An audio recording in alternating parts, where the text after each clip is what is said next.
so I said to them, they're like, oh, what are you after? What are you looking for? I'm like, well, actually, I'm buying some weed for Snoop Dogg. Like, what would he like? This is Legends with Bevo, thanks to Anytime Fitness Glenelg. And now, here's your host, Bevo.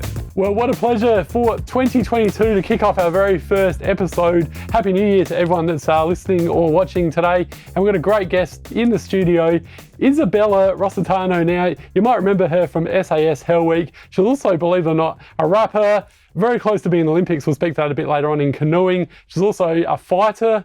The list goes on, and been on Ninja Warrior too, so we could be here all day talking about you. Izzy, but great to have you on the show. Thank you, Bevo. Quite the introduction. I appreciate it. Now, we're going to do our very first segment. This one is called What Were You Thinking? And a lot of people might not be comfortable getting nude in front of others and knowing that you were, on screen in front of the whole of the world. But how did you actually feel when you had to strip naked in front of all those people? This is the craziest thing to ever start a podcast with, and I was not expecting it. That's absolutely hilarious, Bevo. What a question. Not what I was expecting at all. I don't think I've ever had any question like that in my entire life. What was I thinking? Wow. Well, I guess you could say I wasn't. That's probably how I did it so smoothly. I think, so one of the things I was a bit hesitant about, well, I would say hesitant, is getting naked on SAS for that reason that, you don't know where the cameras are. You're not thinking about the cameras, so, you don't know where they're pointing or what angle they're pointing at. And I thought to myself, like, before the show, that's probably something, I should be careful about, where am I getting naked, all of that. Like, obviously getting naked in front of someone you love, it's like, oh, that's a bit different to getting naked in front of the whole of Australia or whoever's tuning in. Yeah, whole of the world. The whole world. I believe it's up on YouTube. If anyone wants to see me naked, you can check it there. It's a shame. I should be making money from that, shouldn't I? I could make definitely. a lot more if it was on a different website.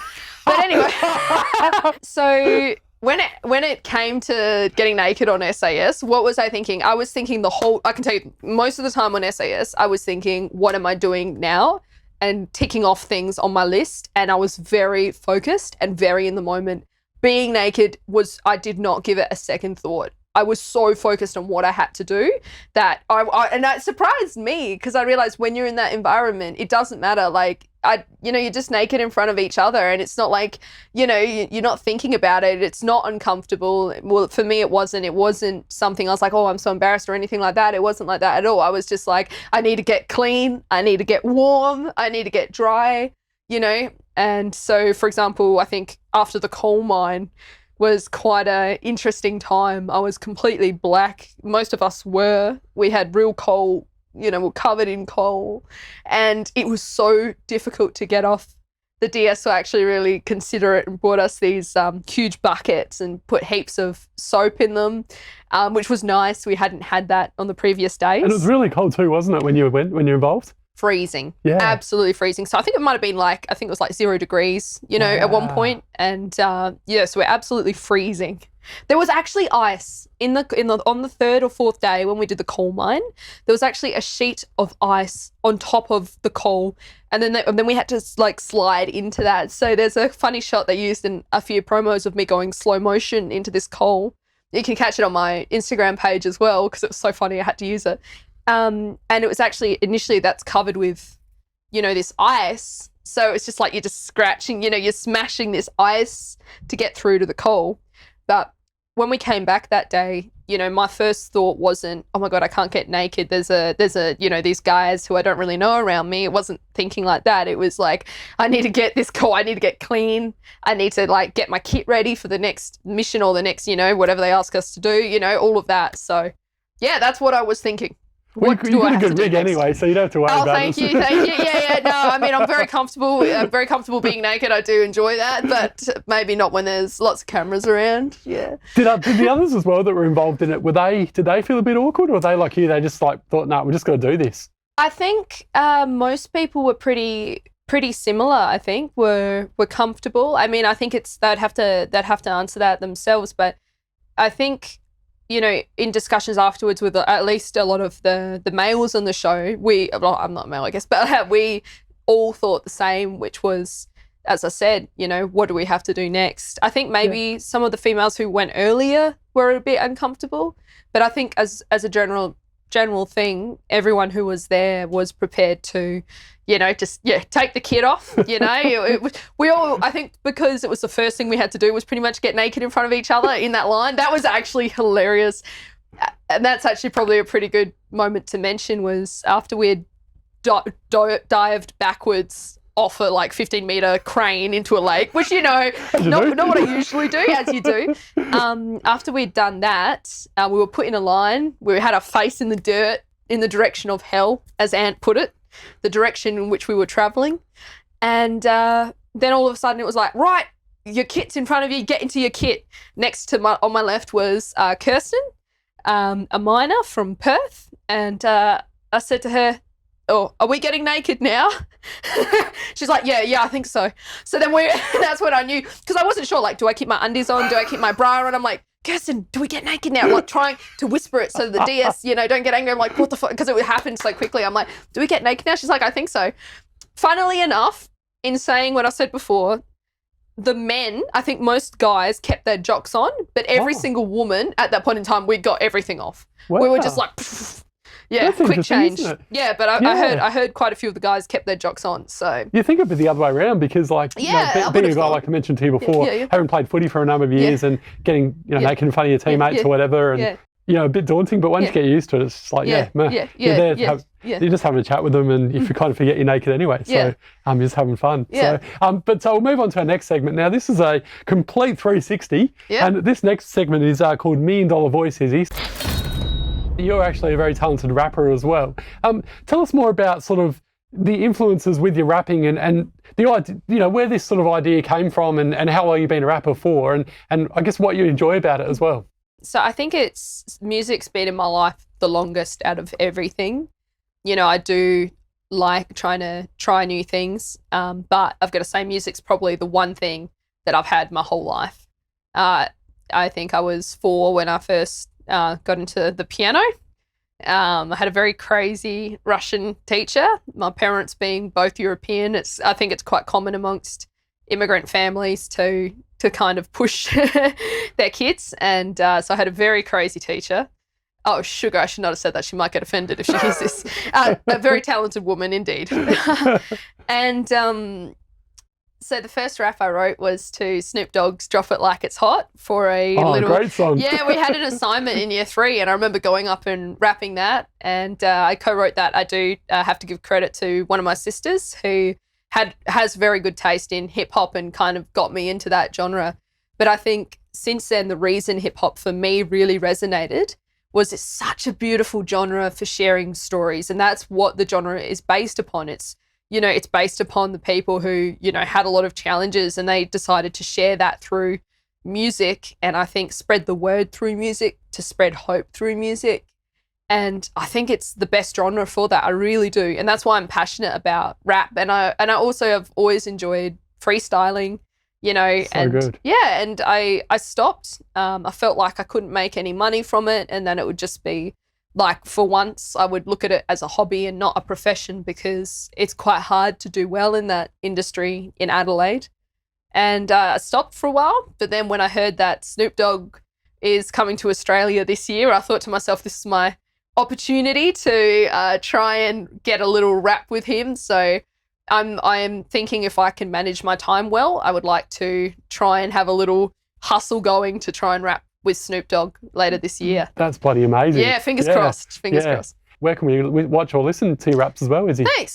So I'm on SoundCloud, Spotify, YouTube. I've got all those links up on my Instagram accounts, which has taken a lot of time. So if anyone wants to listen to my music or wants to support me, that's great. And I would say to anyone who wants to support their friends in music, the easiest way you can do that is to share their music on your social media. It takes one click and it actually means a whole world to us. You get one person listening, that person shares it to another. It's like a ripple effect and it's so simple. My first song that I kind of put out there in 2020 got signed to a boutique agency in Melbourne.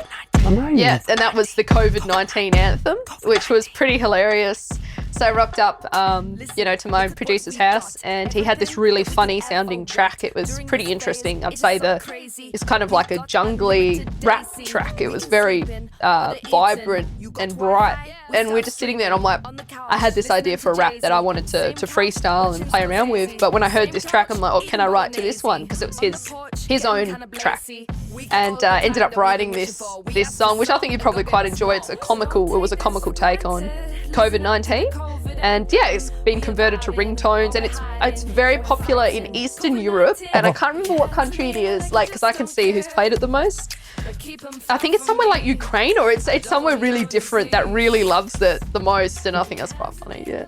Do you know, I'll let you in a little bit of a secret here. My mates give me so much grief about this. Yeah. When I was a radio announcer a few years ago on breakfast radio, I actually made up my own rap song. Oh my gosh, and amazing. I'll have to send it to you later on. Oh my gosh, yes. And they, and rapping is so hard, but it really ended up being an epic fail because I spent all day practicing, so I was going to have changes, this acoustic, just the music in the background and just me rapping the song. Then on the night, they weren't able to play changes, so I had to basically rap it with no music in the background, so it was just an epic fail. So it was our work Christmas party, everyone was drunk, and it was a schmozzle. But anyway, I tried. I'll have to send it to you later on what the words were and stuff, but it was just basically about the Riverland, a song I made up. And I'm keen to hear. Everyone gave me heaps of crap about it, but hey, I tried. So no, that's awesome. First of all, I didn't know you're a fellow rapper, so we'll have to collab sometime. I'm definitely not a rapper like you. Yeah, I'm going to make you do it now. But it's funny you say that because I had a similar experience. I was on a flight from Sydney to the Sunshine Coast, 3 people on a 140-seater plane. 3 people on a Boeing 737. Yeah. So it was pretty much like I had my own private jet, but instead of being a private jet, it was a private Boeing 737. It was a huge plane. Oh my goodness. Yeah, and I don't know why, but one of my dreams has been to rap on a plane. I thought sometimes I've just been working on a song in a plane, and I thought, God, I wish I could just grab the mic system and rap. Anyway, so there was only 3 people on this flight, and I'm like, as a joke, I said to one of the flight attendants, I was like, oh, do you mind if I rap?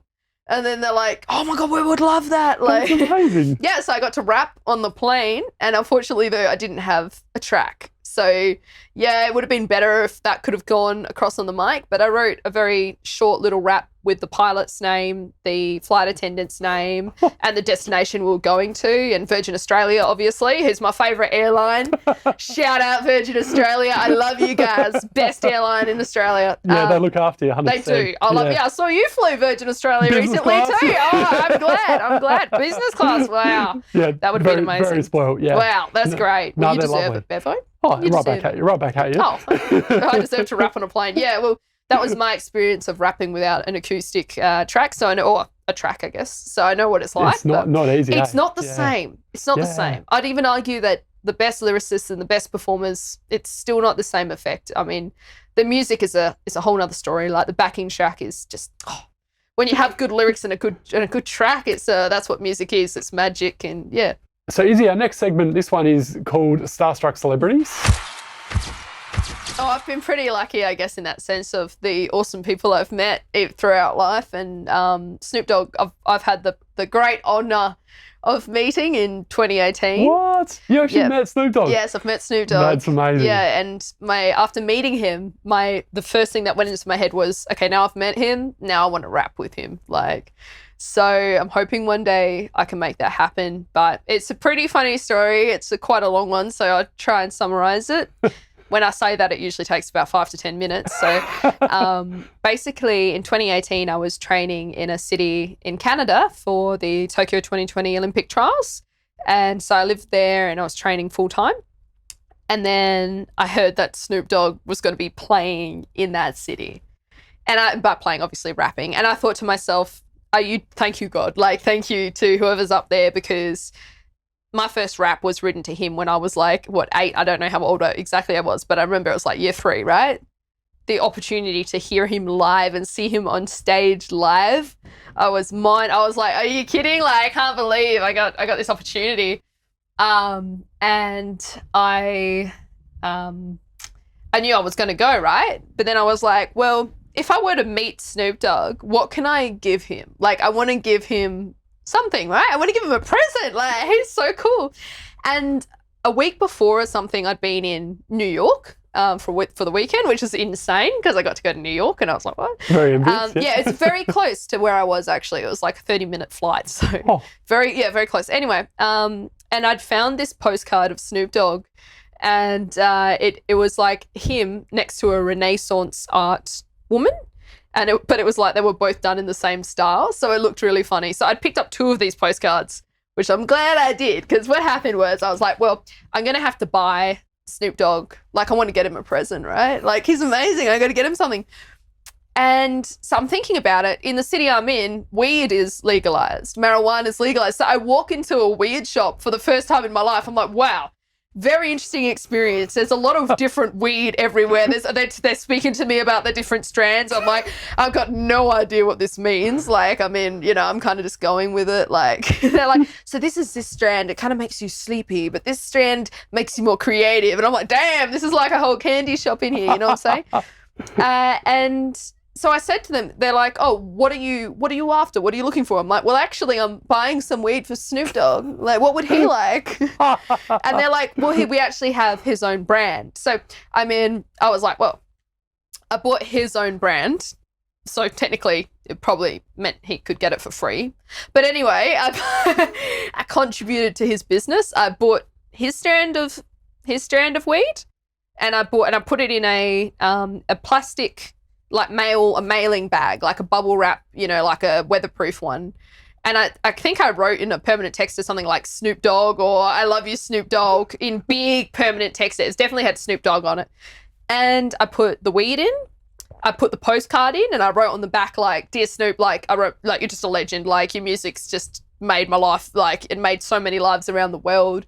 Everything you do just makes the whole world smile, which is so true. Like, he's just known for who he is, and he's genuine, and like after meeting him I can say that's exactly who he is. So laid back.